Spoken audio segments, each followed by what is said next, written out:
baby, I like it raw. Raw advantage likes it raw. Ooh, baby, I like it raw. Yeah, baby, I like it raw. Hey!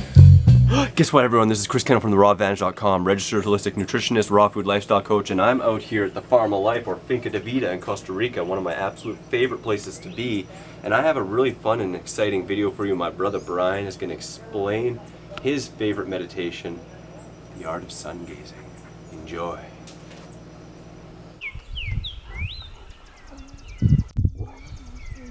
This is Surya Yoga, sun gazing, okay? An ancient Mayan, Egyptian, Aztec practice. It's a meditation, right? Nothing more, nothing less. Meditation occurs in two ways.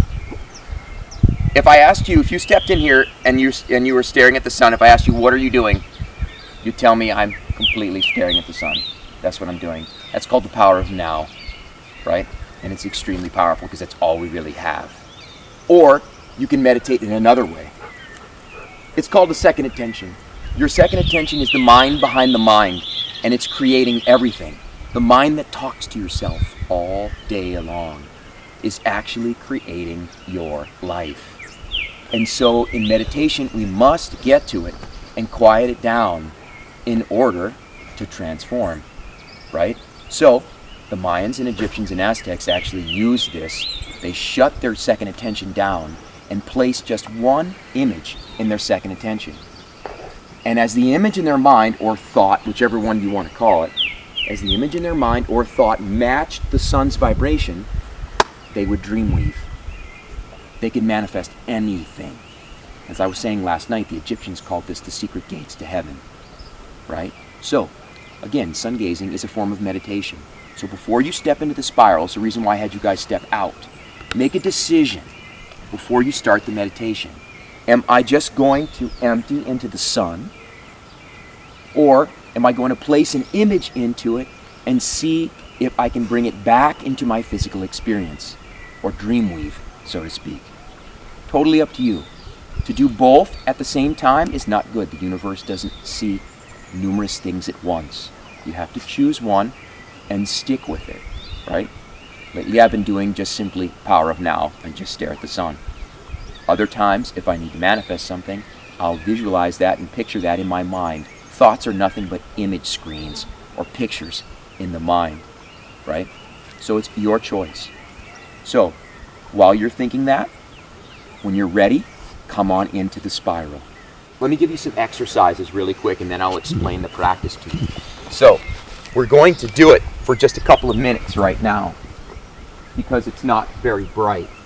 The sun is coming up over the mountain and it's already about 30 minutes up already, so it's a bit bright. So, if it's bright to you right now, meaning if you're looking at the sun and you're like, oh, that's too bright, here are some techniques that you can use. So, you're always barefoot, grounded on bare earth, you've got no contacts, you have no sunglasses in. You can comfortably blink, just like a nice normal conversation with the sun. That's fine. But if you cannot comfortably blink, it's too much, or your eyes are shutting, you can do a couple of these. Here, let's try this. This is called the diamond mudra. Only see the sun through the diamond in your hand. Now watch me for a second first, and then try it. You can make the diamond smaller, you can bring the diamond in, you can bring the diamond out. As far as they can go is so your index and thumbs touch. That's one technique. Let me show you all the techniques and then you can try them in your 2 minutes here. The next technique, use your hands to filter out the light. So use your hands as you see fit to filter out the light. The third one, watch me. You can kick your head back and just slit your eyelids open to allow the amount of light that you see fit in. Just slit your eyelids open slightly to allow the amount of light in. And as you get better with this, you can bring your head up and slowly start to open your eyes a little bit more and a little bit more. Those are 3 techniques. Another technique, and almost anyone can do this. The left eye receives energy, or is the feminine channel. The right side is the masculine, it transmits energy, right? So, You can breathe in, left eye open, right eye closed. Breathe out, left eye closed, right eye open. Working the yin part of everyone has male and female in them. So, as you breathe in, left eye open, right eye closed, working the yin channel. As you breathe out, left eye closed, right eye open, working the yang channel, the male and the female. Yin receives energy, yang transmits energy, right? So you receive the energy of the sun, giving you energy for your body and great strength, and then your manifesting and dream weaving side is the right side of your body, the masculine side, as that transmits your thought out to the universe. And the faster you are, the faster you can boomerang that thought back, because everything's just energy, back into this experience and manifest your dreams, right? So now for the next 2 minutes, now for sun gazing, the practice is done during the first hour of sunrise and the last hour of sunset when the UV levels are 2 or lower. In the winter solstice, your UV levels are much lower throughout the day. So you could probably sun gaze in Europe or where you're higher in the longitude lines of the Earth. During the winter solstice, you could do it probably up until 10 o'clock or maybe from 2 o'clock on, right? Because the UV levels are going to stay 2 or lower for a long period of time. Now, you can get yourself a simple cooking timer or bring your cell phone out and turn your cell phone off as far as the vibration and the frequency it emits, right? And just start with just a couple of minutes. I'm going to put 2 minutes on this right now and go ahead and sun gaze and use the techniques I just showed you, okay? Enjoy.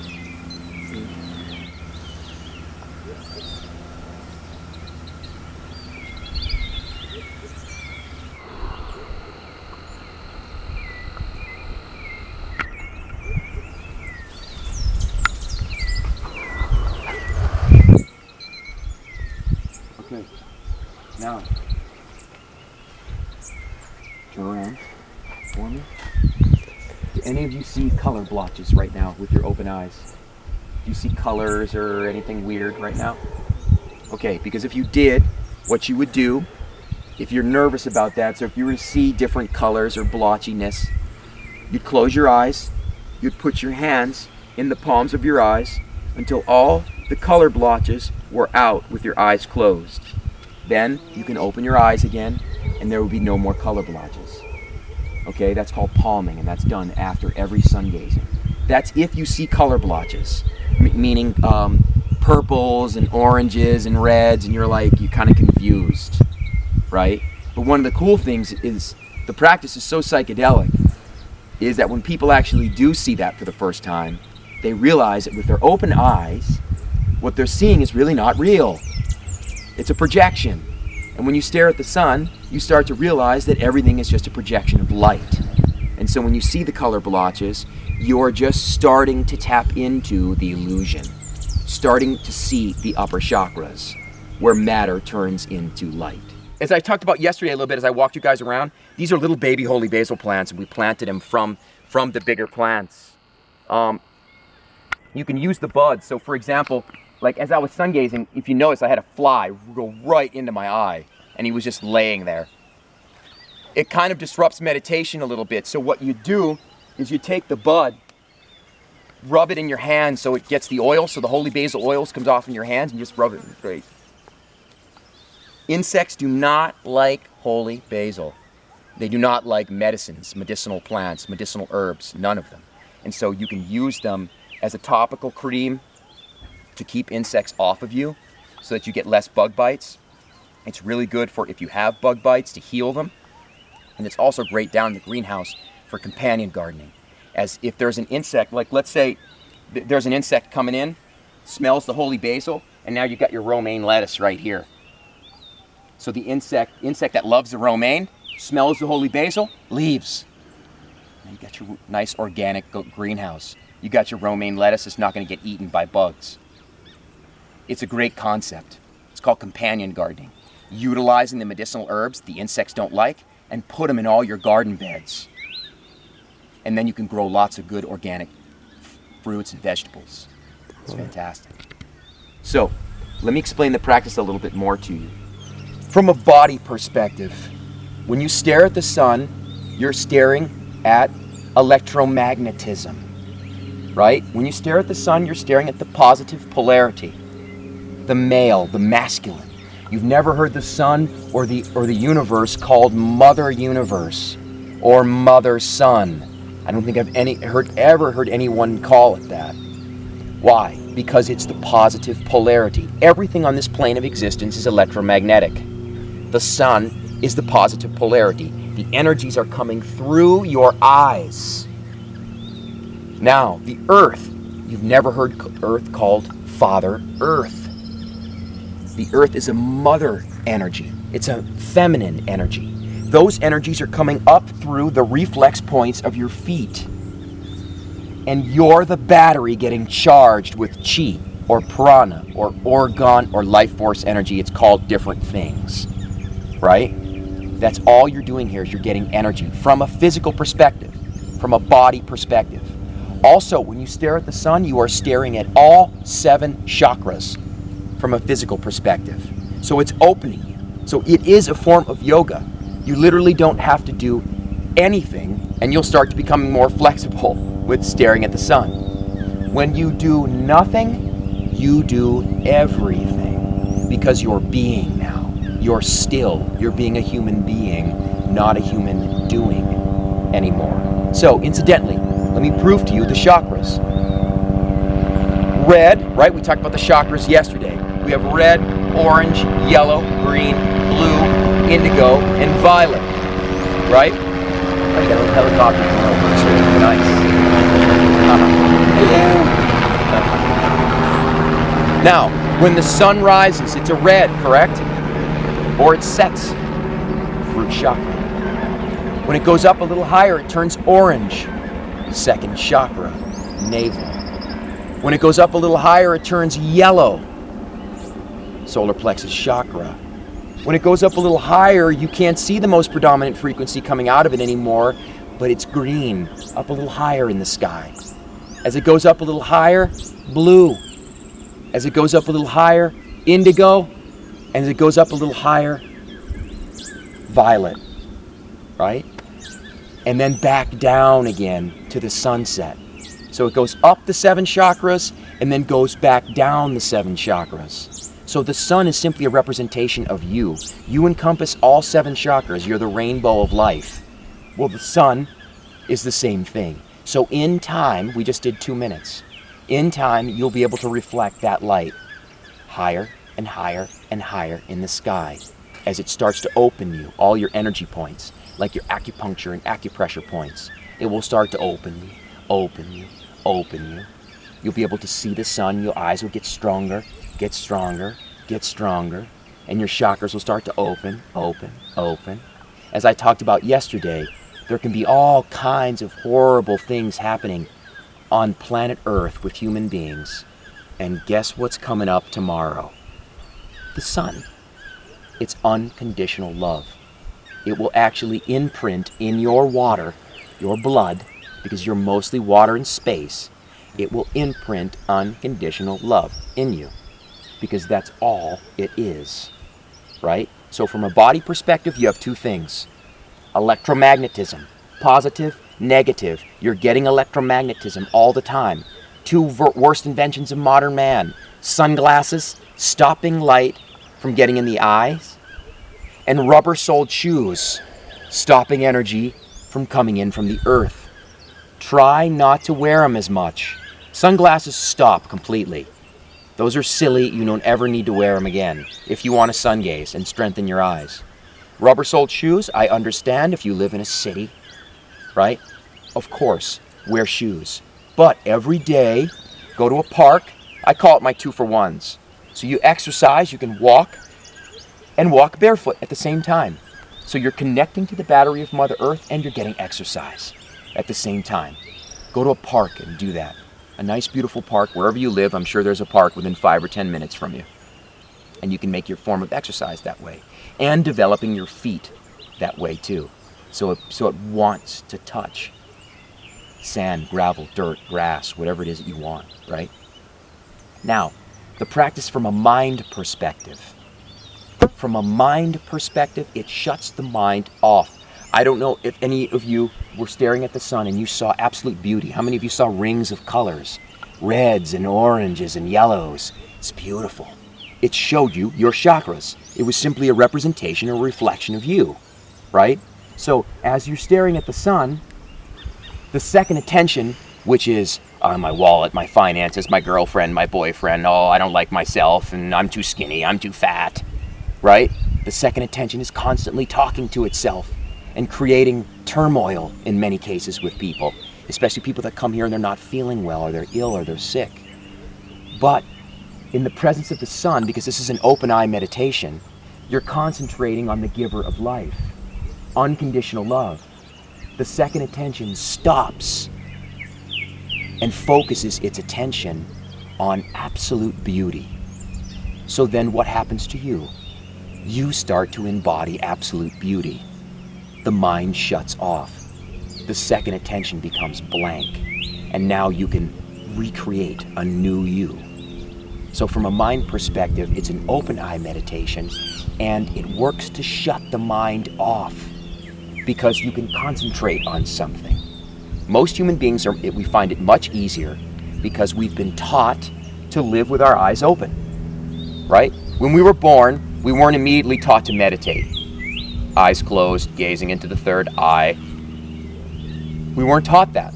We were taught the world is real. Pay attention to it. Get a good job, lots of money and success. And so we're used to having our eyes open. So it's easier for most human beings to open eye meditate at first. Why not stare at the sun? If we're so much better at open eyes than closed eyes, why not stare at the beauty of the flame of life, the beautiful candle flame of life, to simply stare at the sun? So it's an open eye meditation, shutting the mind down. And thirdly, from a spiritual concept, everything that exists inside of your body exists outside of your body. Microcosm, macrocosm. Moon, pituitary gland. Earth, gastrointestinal tract. Sun, third eye. Pineal gland, same thing. The third eye and the pineal gland are the same thing. Now, we all have heard of the third eye. I remember when I was younger, the Indian people, they had the little bindis here, and I'd be like, what is that? You don't have a third eye. That is ridiculous. We have two eyes, that's it, nothing more, nothing less. You don't have a third eye, come on. All the ancient texts speak of the eye that's single. Go into the eye that's single. The Quran, the Bible, all speak of the eye that's single, right? As I started to sun gaze, it was about 6 years into sun gazing. And in the evenings I meditate as well, and I do my closed eye meditations in the dark of the night. And all of a sudden, there it was. And there it is. It's been there ever since. Whether I sun gaze or not. It's beautiful, green and yellow and red. And it spins counterclockwise and sometimes clockwise. And it has all different kinds of shapes. Sometimes it shows me the flower of life. Different gates. The deeper I go into meditations, the more I see different geometric shapes and different gateways into the upper universes or the troughs of the soul, right? What activated it for me? Because in most human beings, it's black. It's dark. Why? Why in most human beings is the third eye shut off? 3 things. From a body perspective, we're eating very acidic foods, so it calcifies the pineal gland with the third eye. From a mind perspective, the monkey mind, shame, guilt, fear, and anger calcifies the pineal gland, shutting it off. The pineal gland is your connection to your infinite self, your soul. It's your bridge or your umbilical cord to the soul, from your physical self to your soul.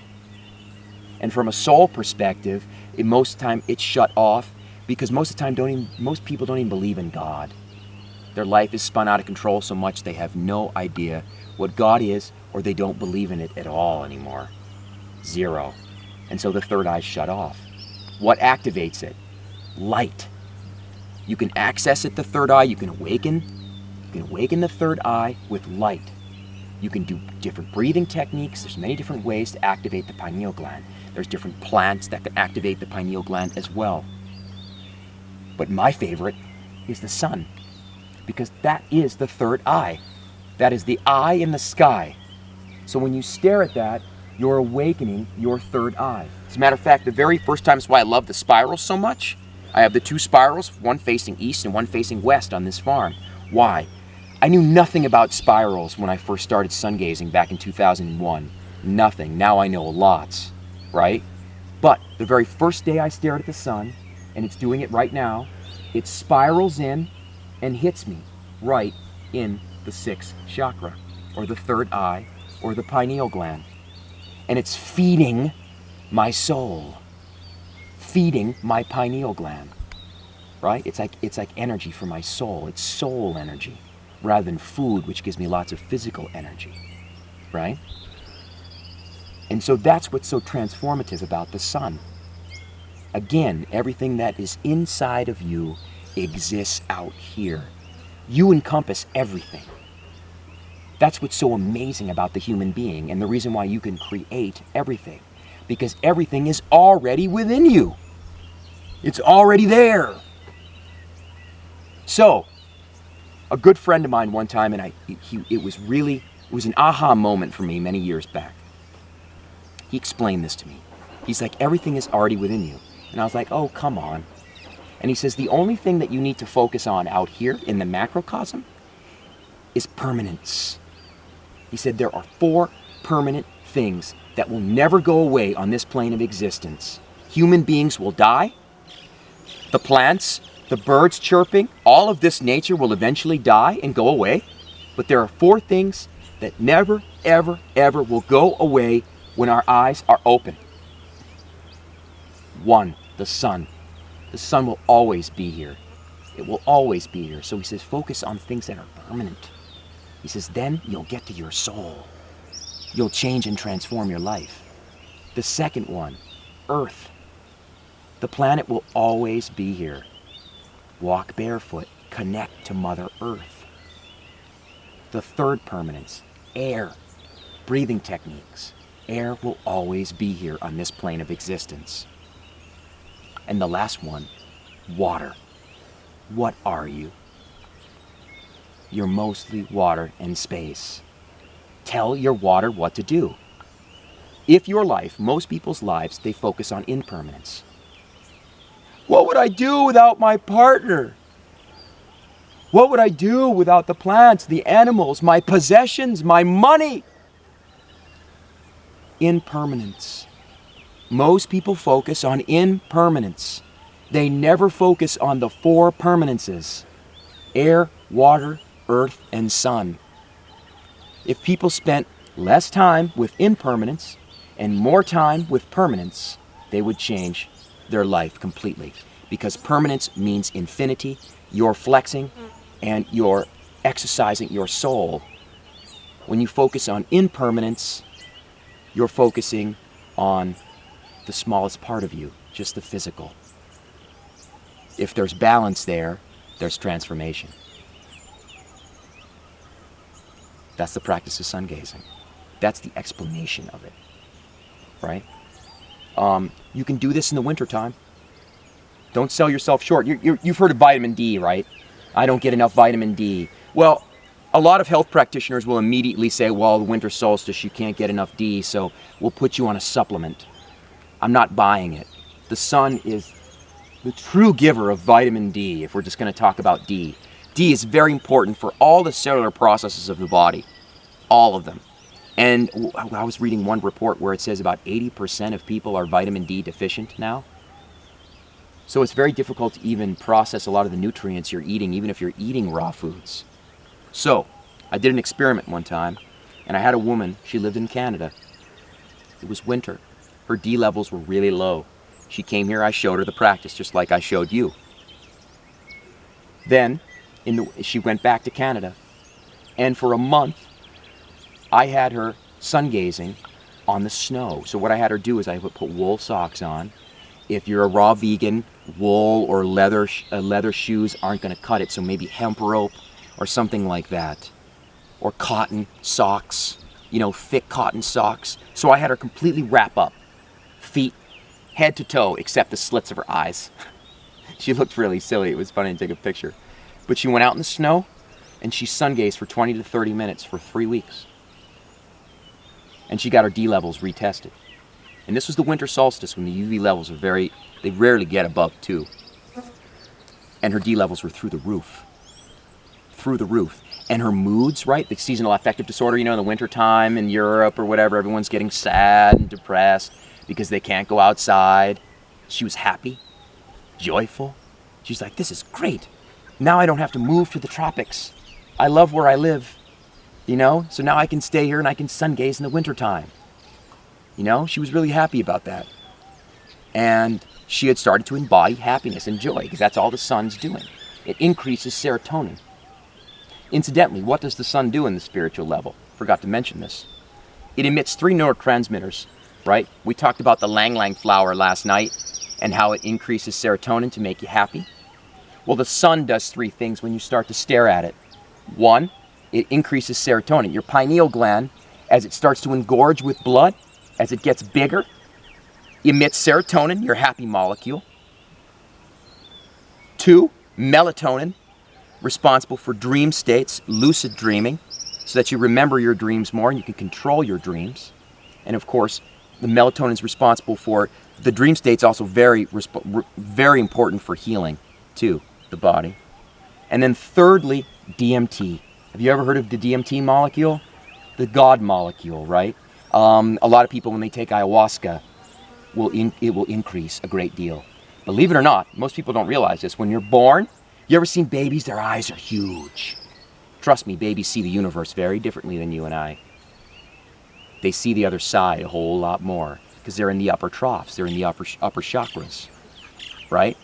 So when a baby is born, its DMT is quadrupled. And when you die, how many times have people have had near-death experiences? They're going to the light. I'm going to my angels. You never hear they're going to hell. They're going to this awful place. Why? Because DMT is being quadrupled again at the person's death. So, why not increase a little DMT during your life? When you stare at the sun, you're increasing serotonin, you're increasing melatonin, the dream states, and you're increasing DMT. Slowly, slowly, slowly, as the pineal gland increases, you're increasing DMT. And then you start to expand. You see energy fields, as I see in all of you right now.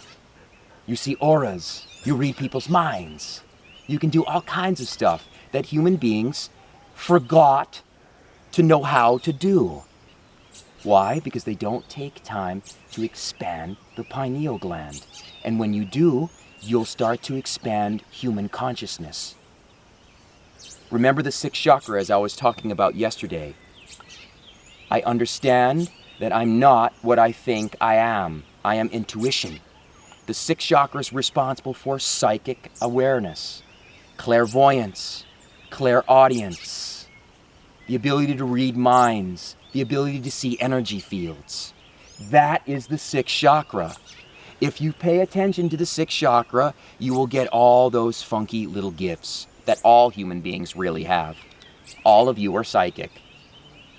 All of you have really cool abilities, but they're asleep in most people because they don't take the time to practice their soul. I call this practice flexing the soul. Most people go down to the gym and lift weights. Oh, I'm gonna look pretty for the chicks. You know, they spend so much time in their body, but that's the smallest experience you got. For me, I'd rather go to the biggest and work down. I'd rather stare at the sun and do nothing and then have all kinds of strength to do everything. It's easier that way. Trust me, I did it both ways. I played professional tennis before, and I trained and I trained and I trained and I trained really hard, and of course it's important to train. But now I spend less time training and more time being. I bring the spiritual experience into my physical experience, and then my physical experience is pretty amazing. Man, I think I'm probably stronger and more fit now than I ever was when I was just training my physical body. And it's because I do that. I just stare at the sun. You can get so good at it, you don't even have to blink.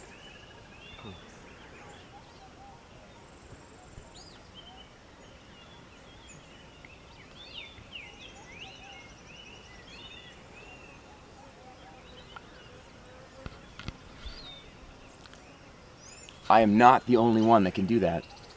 If with will and intent, you can do that. You can reflect your chakras. That's all that sun is a reflection of you. Light. All of you are light bodies. You've heard, hey, we're love and light, right? You are. You're just light, you're energy. We're energy and matter in flesh and bone form. That's it. We're not a whole lot different than this rock in quantum physics definition and terms. We're just slowed down light. So you can reflect the sun's energy. Just slow and steady wins the race, right? Bless you, Brian. Goodbye. Sun gazing. Come to the farm of life and have fun. If you haven't done so already, check out this video on Chris's raw vegan deep dish pizza. Good. Excited to announce my new iPhone app, free with 101 frickin' awesome recipes, Terry retreat treats, food combining charts, shopping carts, and more.